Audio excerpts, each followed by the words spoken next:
নমস্কার। আমি প্রথমেই আপনারা যারা যারা আজকে এই প্রতিবাদ মঞ্চের সামনে উপস্থিত হয়েছেন, দীর্ঘক্ষণ ধরে যারা যারা আজকের এই সমাবেশে আছেন, মঞ্চে উপস্থিত বাংলার জনগণমন অধিনায়িকা, ভারতবর্ষের জনপ্রিয়তম মুখ্যমন্ত্রী, আমাদের প্রত্যেকের আবেগ, আমাদের প্রত্যেকের অহংকার, আমাদের প্রত্যেকের গর্ব মমতা বন্দ্যোপাধ্যায়কে প্রণাম জানাই এবং আপনাদের ধন্যবাদ জানাই যারা প্রত্যেক দিন এখানে উপস্থিত হচ্ছেন এবং এই লড়াইকে, এই যুদ্ধকে আরও জোরদার করছেন। দেখুন, ইতিমধ্যেই গত কয়েকদিন যাবৎ এই ধর্ণা মঞ্চ থেকে আমাদের নেত্রী মমতা বন্দ্যোপাধ্যায়, আমাদের সর্বভারতীয় সাধারণ সম্পাদক অভিষেক বন্দ্যোপাধ্যায় এবং আরও আমাদের দলের যারা যারা বক্তব্য রেখেছেন, তারা এসআইআর সংক্রান্ত বিভিন্ন বিষয়গুলি ইতিমধ্যেই আপনাদের সামনে তুলে ধরেছে। আমি আপনাদের আমার একটা অভিজ্ঞতার কথা বলি।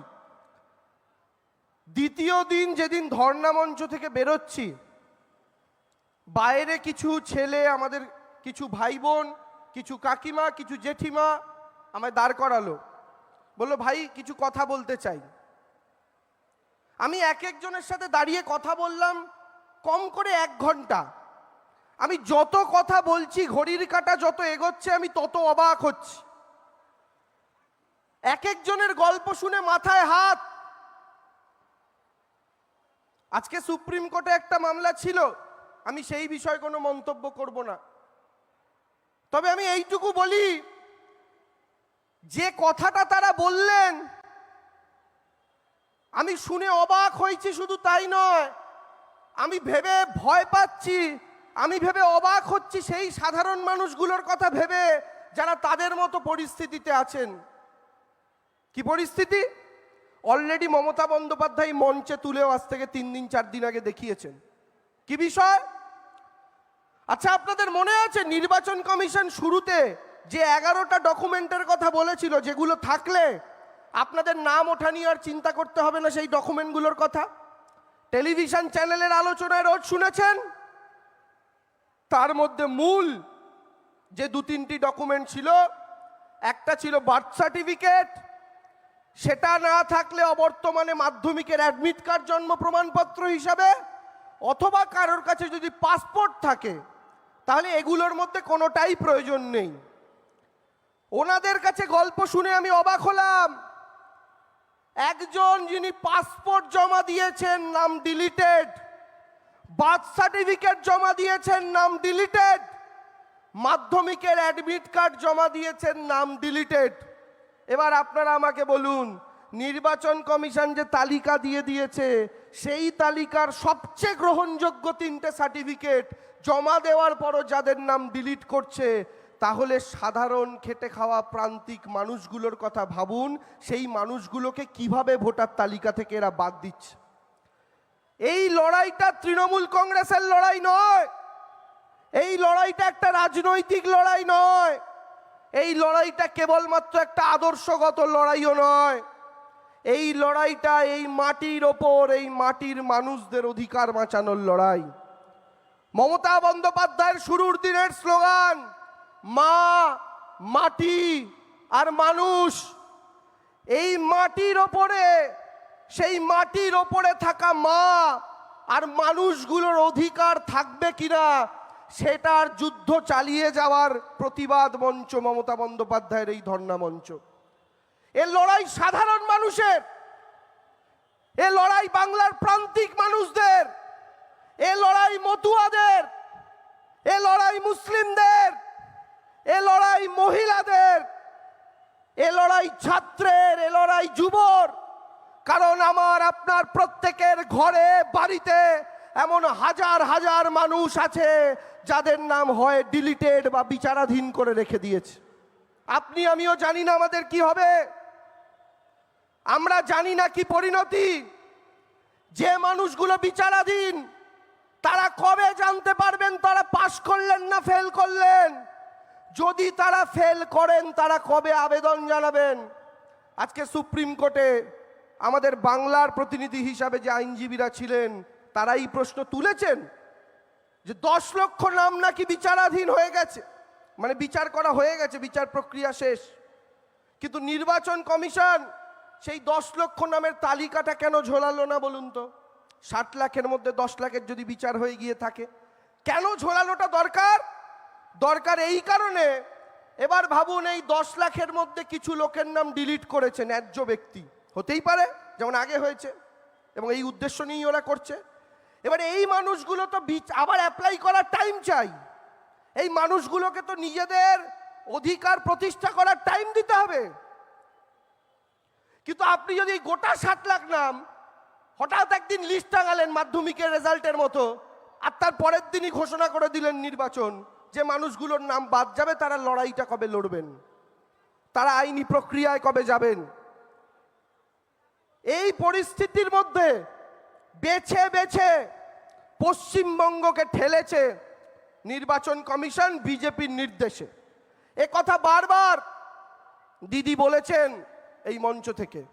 আপনারা বলুন তো, আজকে আমি একটা স্বাভাবিক প্রশ্ন করতে চাই,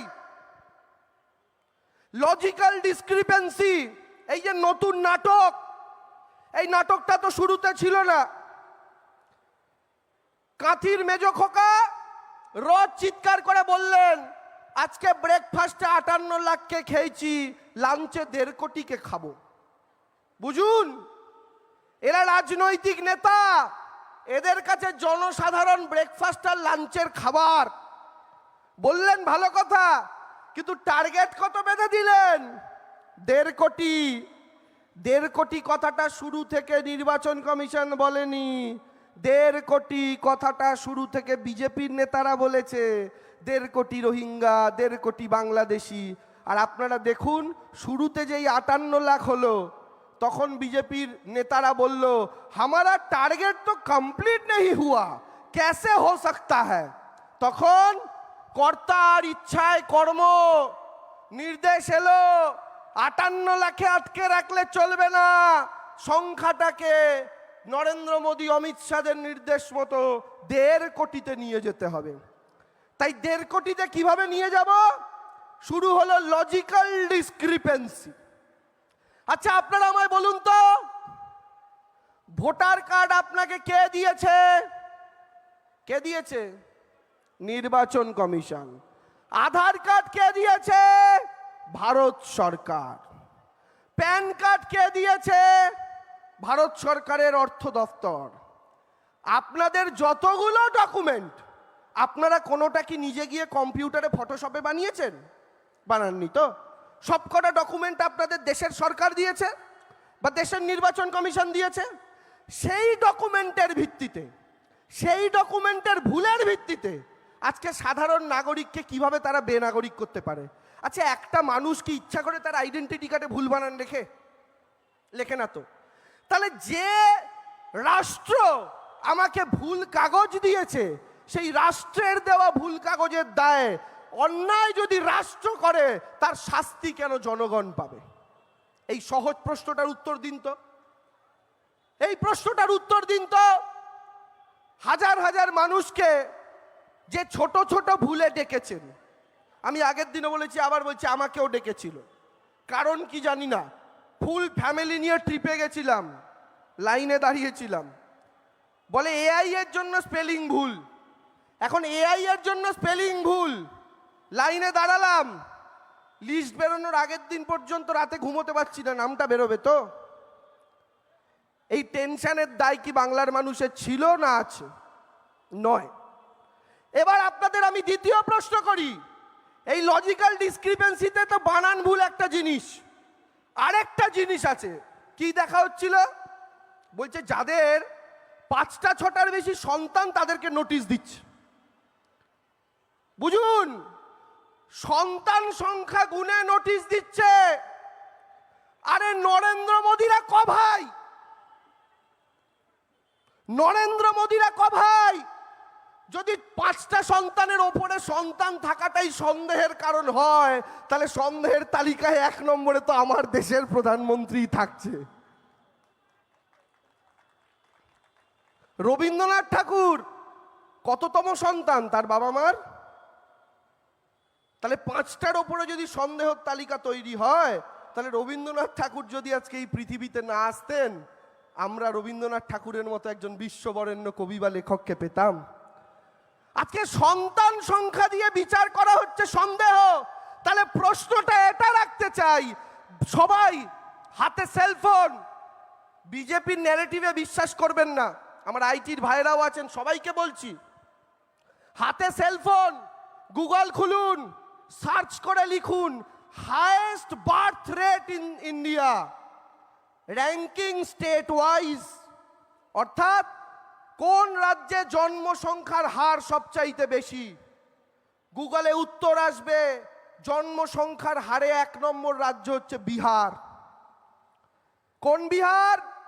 যে বিহারে প্রথম এসআইআর হলো।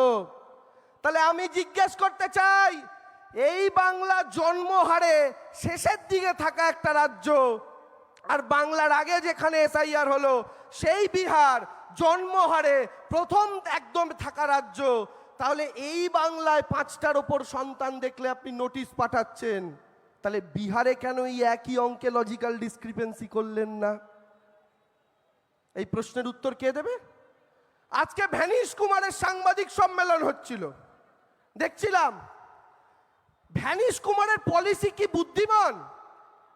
আমরা সাধারণত যে প্রেস কনফারেন্সগুলো দেখি, আমাদের সিনিয়র নেতারাও আছেন, তারাও প্রেস কনফারেন্স প্রায়ই করেন। আচ্ছা, সাংবাদিক সম্মেলনের নিয়ম কি? এখানে সাংবাদিক দাদারাও আছেন। সাংবাদিক সম্মেলনে একটা করে প্রশ্ন সাংবাদিক, মানে নিজের বক্তব্য রাখার পর একটা করে প্রশ্ন সাংবাদিকরা করেন আর একটা করে উত্তর দেয়, এটাই নিয়ম তো। ভ্যানিশ কুমারের পলিসি আলাদা, ও একবারে 5টা প্রশ্ন নিচ্ছে সবার থেকে, 5টা 6টা করে, যতক্ষণ না নিজের ব্যাগ ভরছে 5টা 6টা করে প্রশ্ন নিচ্ছে, নিয়ে তারপরে উত্তর দিচ্ছে। এটা কিসের চালাকি জানেন? আপনি যদি একটা প্রশ্ন করার পর আমাকে সাথে সাথে উত্তর দিতে হয়, তাহলে আপনার প্রশ্নটা আমি এড়িয়ে যেতে পারবো না। কিন্তু আপনার 5টা প্রশ্ন আমি কাগজে নোট করছি, তারপরে 5টার মধ্যে বেছে বেছে আমার পছন্দের উত্তরটা দিচ্ছি। লোকে ধরতে পারছে না যে আমি 3টে প্রশ্ন কিন্তু উত্তর দিলাম না, 3টে প্রশ্ন আমি ইগনোর করে গেলাম। ভ্যানিশ কুমারের সাংবাদিক সম্মেলন ঠিক এরকম।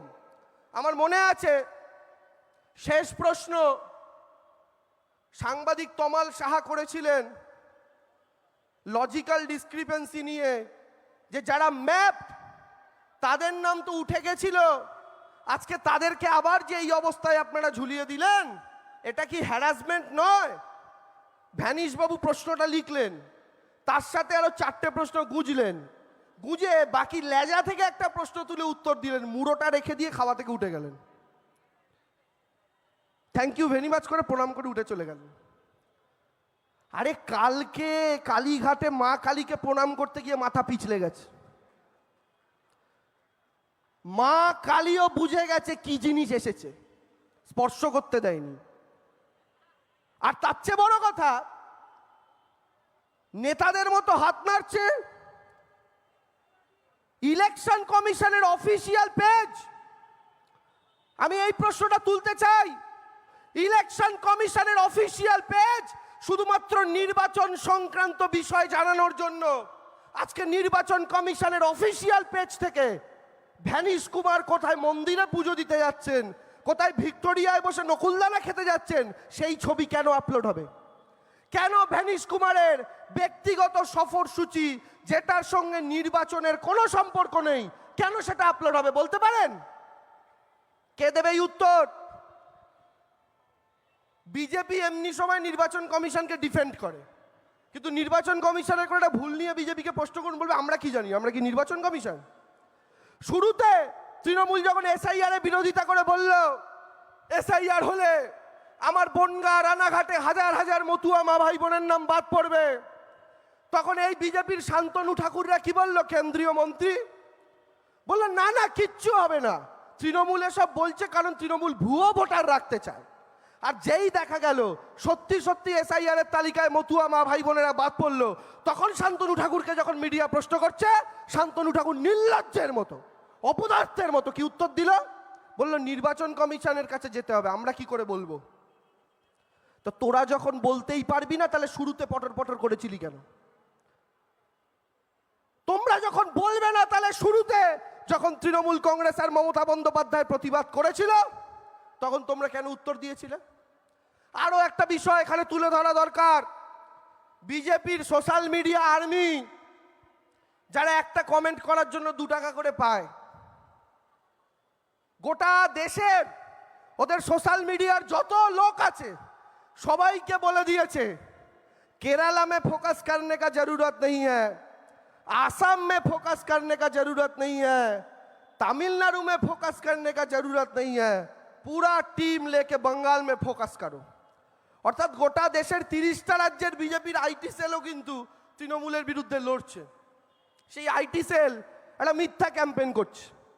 মমতা বন্দ্যোপাধ্যায় আজ থেকে 2 দিন আগে একটা বক্তব্য রেখে বলেছিলেন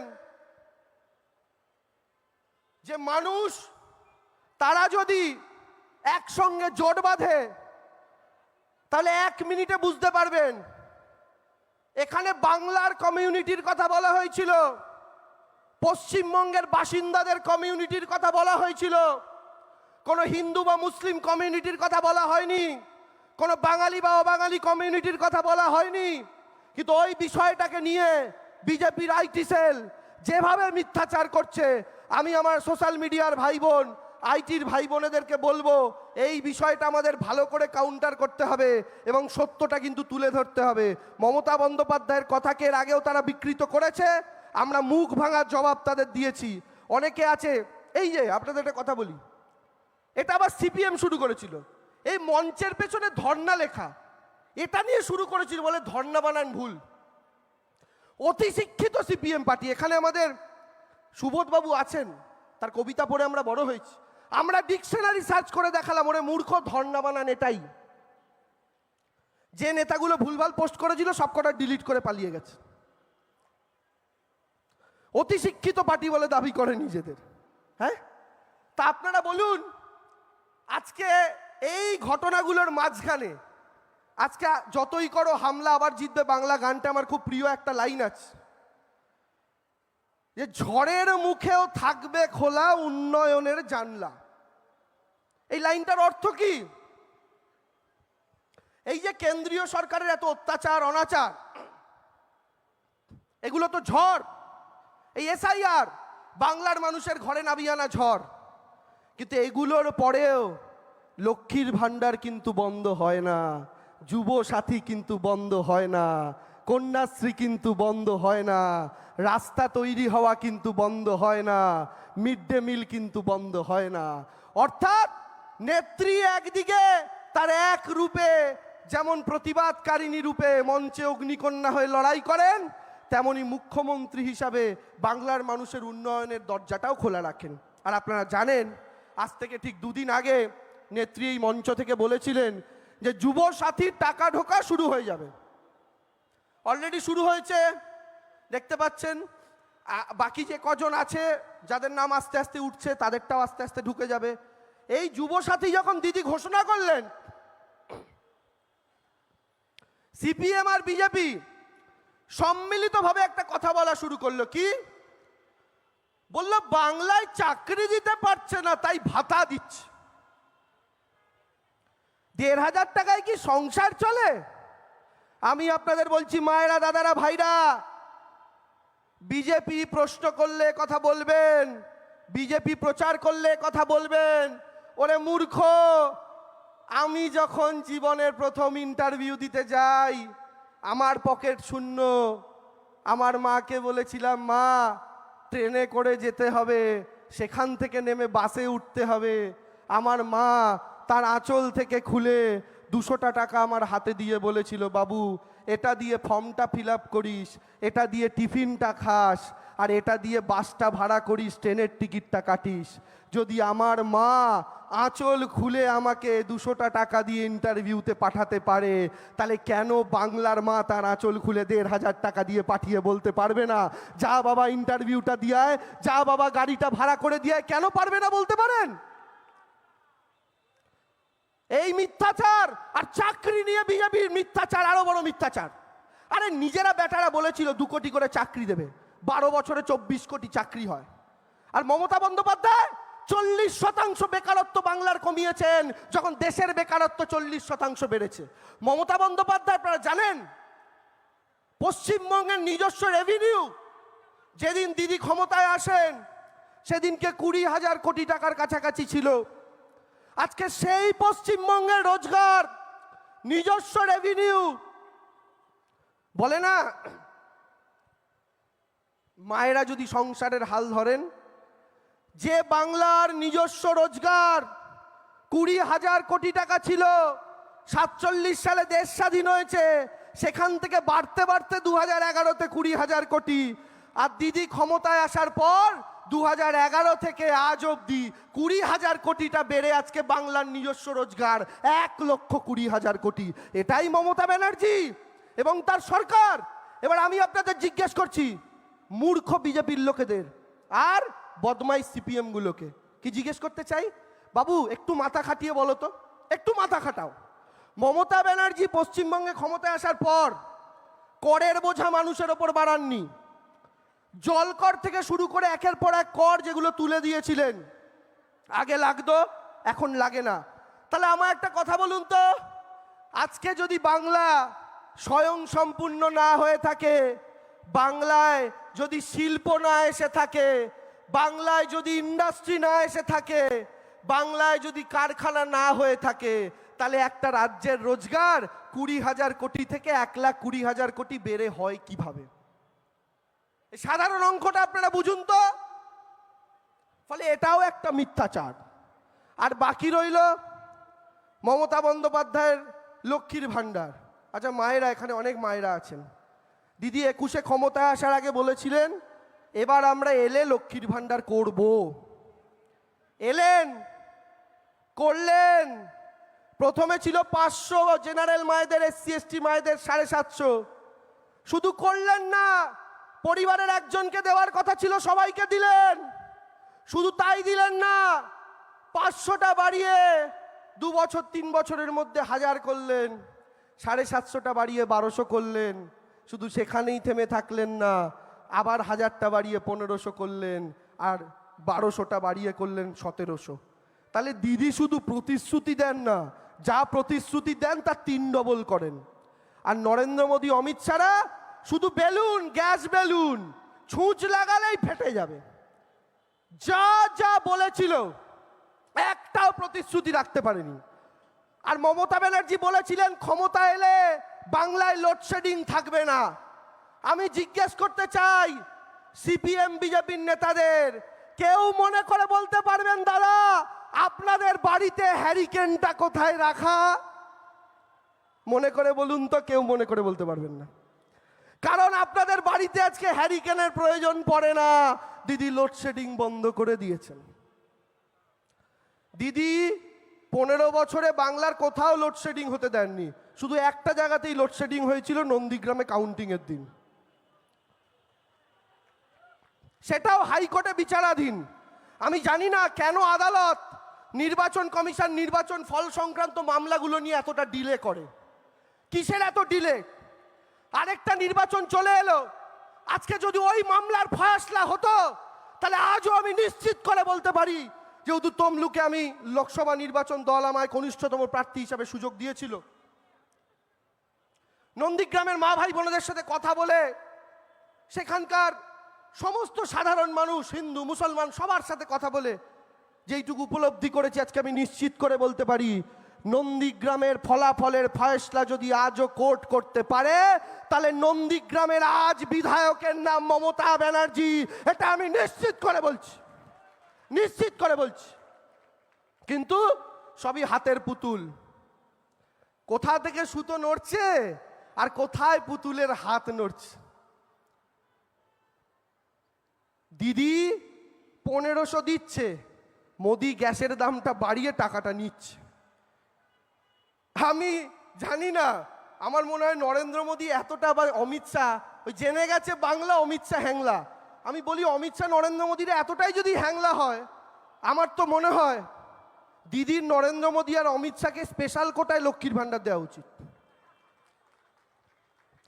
যদি বাংলার মানুষের লক্ষ্মীর ভাণ্ডারের টাকার উপর এতই লোভ, যে ডাইরেক্ট তো চাইতে পারছি না, তাই গ্যাসের দামটা এমন বাড়িয়ে দিই যে দিদি লক্ষ্মীর ভান্ডার এক হাতে দেবে, আরেক হাত দিয়ে গ্যাসে আমি নিয়ে নেবো টাকাটা। তাহলে ডাইরেক্টই নাও, ডাইরেক্টই নাও।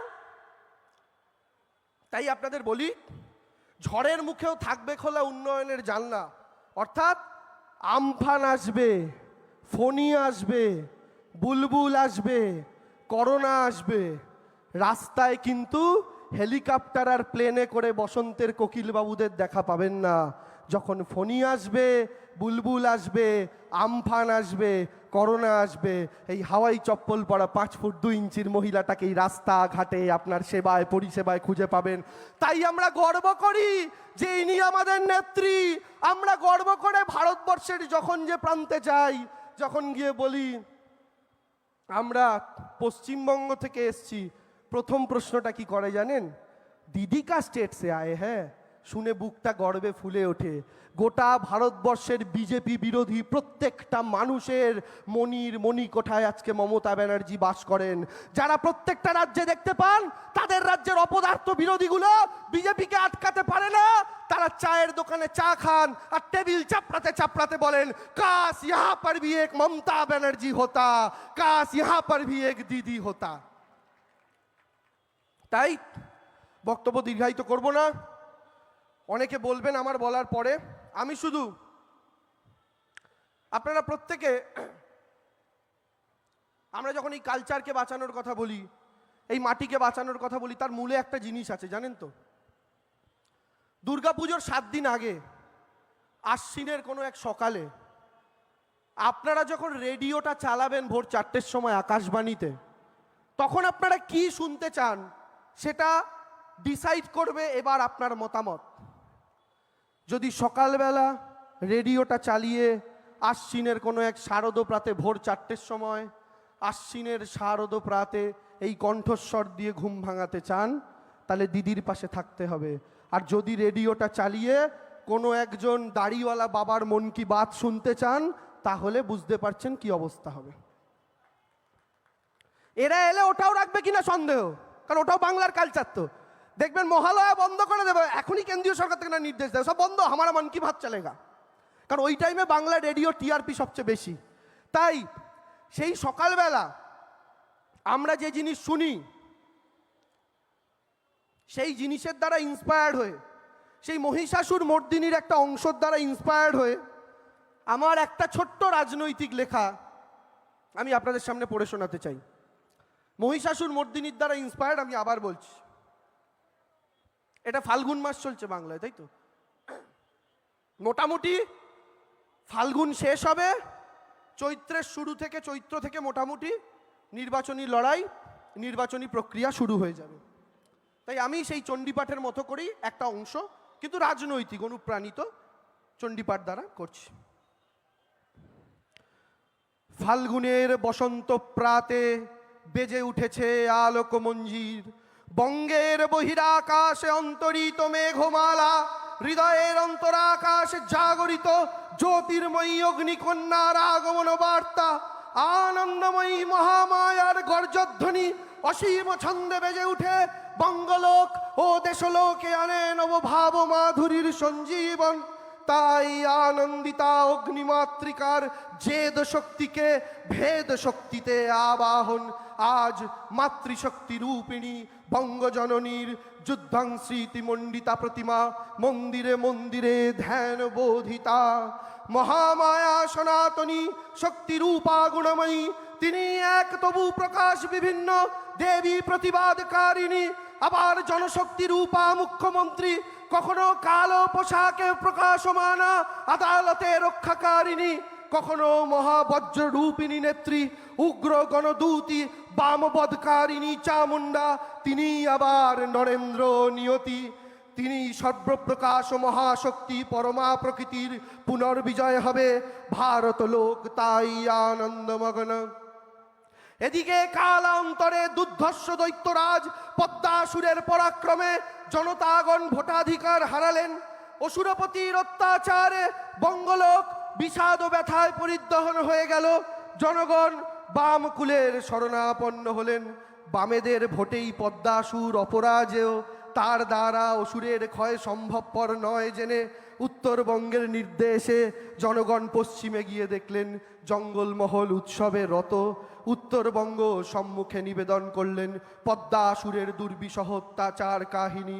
অধিকার ভ্রষ্ট জনতা আকুল, এই বার্তা শুনলেন তারা। শান্ত পাহাড় দার্জিলিংয়ের সুগৌর মুখমণ্ডল ক্রোধে রক্ত জবার মতো রাঙা বরণ ধারণ করলে, আর মালদা নদিয়া থেকে হাওড়ার আনন ভ্রুকুটি কুকির হয়ে উঠল। তখন অগ্নিকন্যার আহ্বানে গগনে গগনে নিনাদিত হলো মহাশঙ্খ। কোচবিহার হতে মেদিনীপুরের বদন থেকে তেজ রাশি বিচ্ছুরিত হলো। বর্ধমান হতে দিনাজপুরের আনন থেকে প্রেম নিগত হলো। এই পর্বত প্রমাণ প্রেমপুঞ্জ প্রজ্বলিত ব্যাকুলতা মতো মহা আশার কিরণে বঙ্গমণ্ডল পূর্ণ করে দিলে। এই প্রতিবাদ রাশি একত্রিত হয়ে পরমা স্নেহবতী দিব্য স্ত্রী মূর্তি উৎপন্ন হলো। ইনি বঙ্গমাতৃকা মহামায়া, এই নারী শক্তি যুদ্ধমন্ত্রে ঘোষণা করলেন আত্মপরিচয়। এবার যুদ্ধের অংশটা, শেষ পাঠ। দেবীর সঙ্গে পদ্মাসুরের প্রবল সংগ্রাম আরম্ভ হলো। দেবীর বাক্য প্রহারে দৈত্য সেনা ছিন্ন ভিন্ন হতে লাগলো। পদ্মাসুর ক্ষণে ক্ষণে রূপ পরিবর্তন করে নানা কৌশল বিস্তার করলে, লাল থেকে গেরুয়া রূপ ধারণ করলে, আবার সিবিআই রূপী দৈত্যের রণনমত্ততা দেবী প্রশমিত করলেন। পুনরায় ভ্যানিশ কুমার রূপে আত্মপ্রকাশ করলে ওই ঐন্দ্রজালিক। দেবীর রূঢ় প্রত্যাখ্যান পেয়ে আবার পদ্মমূর্তি গ্রহণ করলেন। রণবাদ্য দিকে দিগন্তরে নিনাদিত। এজেন্সি নিয়েও সুরেশ্বর দেবীকে পরাজিত করবার মানসে উল্লসিত। দেবীর সেনাপতি অভিষেক দাবাগ্নির মতো সমস্ত রণক্ষেত্রে শত্রু নিধনে দুর্নিবার হয়ে উঠল।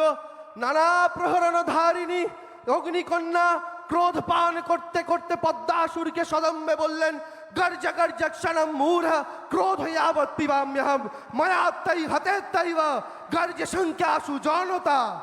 জনতাগণ সানন্দে দেখলেন অগ্নিকন্যা পদ্মাসুরকে ফুলে বিদ্ধ করেছেন, আর প্রকল্পাঘাতে দৈত্যের ইজ্জত ভুলুণ্ঠিত। তখন অসুর নাশিনী দেবীর জয়মন্ত্রে গোটা রাজ্য বেজে উঠল। আমি এইটার সাথে শেষ দিদি একটু আমার দুর্গা কবিতাটা দিয়ে শেষ করতে চাই। আমার দুর্গা কবিতাটা আমার লেখা, 2019-এ লিখেছিলাম। সেই আমার দুর্গা কবিতাটা দিয়ে আমি, এটা একটু আপডেটেড, অনেকগুলো লাইন বাড়ানো আছে, আপনারা অনেকেই শুনেছেন।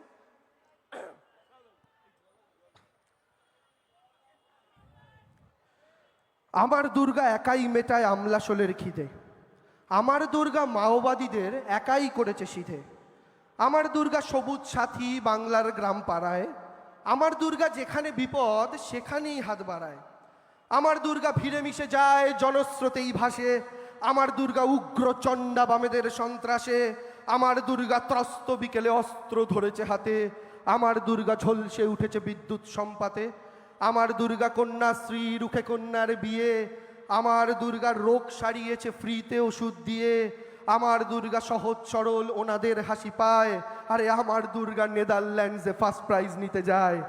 নেত্রীর সাথে পাহাড় হাঁটছে হাঁটছে তামাঙ্গর খা, নেত্রীর সাথে কাসর ঘণ্টা গেরুয়া বসন বোরখা, নেত্রীর বুকে সংবিধানের জীবন রাখার দায়, নেত্রীর পণ বাঁচবনার চিন্তায় শঙ্কায়।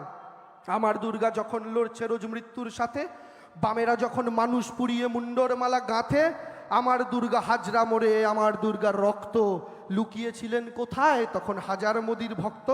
উত্তর থেকে দক্ষিণ জুড়ে হাঁটছে অগ্নিকন্যা, সঙ্গে বইছে 10 কোটি আসা জনস্রোতের বন্যা, নেত্রীর মনে নাগরিক আর মাটি বাঁচানোর জেদ, বামে নেত্রীর কোরআন মন্ত্র দক্ষিণে তার বেদ।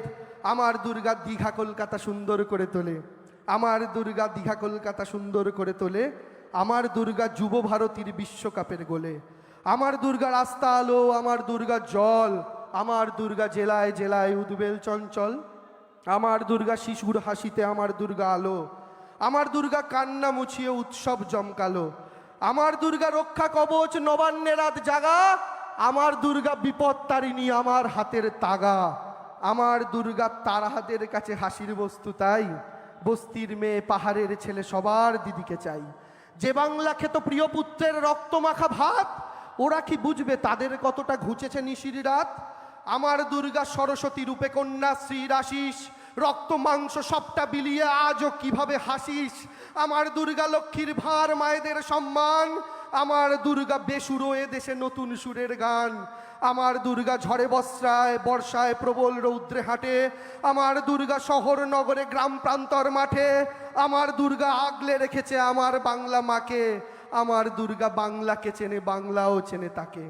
আমার দুর্গা বটবৃক্ষ শিকড় অনেক দূর, আমার দুর্গা অন্নপূর্ণা চিত্তে স্নেহের সুর, আমার দুর্গা মায়ের মাটিতে মানুষের কোলাহলে অহংকারকে ধ্বংস করেছে দক্ষিণ পদতলে। আমার দুর্গা জ্যান্ত আগুন, আমার দুর্গার নারী, সেই দুর্গার বাহন আমরা কামড় দিতেও পারি। আমার দুর্গা বারণ করেছে বদলা চায় না তাই, জয়ধ্বনিতে গগনে বাতাসে তার জয়গান গাই। আমার দুর্গা 10টি হাতে সামলায় 10 দিক, আমার দুর্গা দিন যত যায় তেজ বাড়ে তত ধিক। আকাশ মেতেছে তব ফুৎকারে মঙ্গল শঙ্খের, আমার দুর্গা আবার জিতবে অসুর হারবে ফের, আমার দুর্গা আবার জিতবে অসুর হারবে ফের, অসুর হারবে ফের। মমতা ব্যানার্জি, কাঁথি অবধি আওয়াজ যেতে হবে, সেটা ছাড়িয়ে দিল্লি অবধি। মমতা ব্যানার্জি, মমতা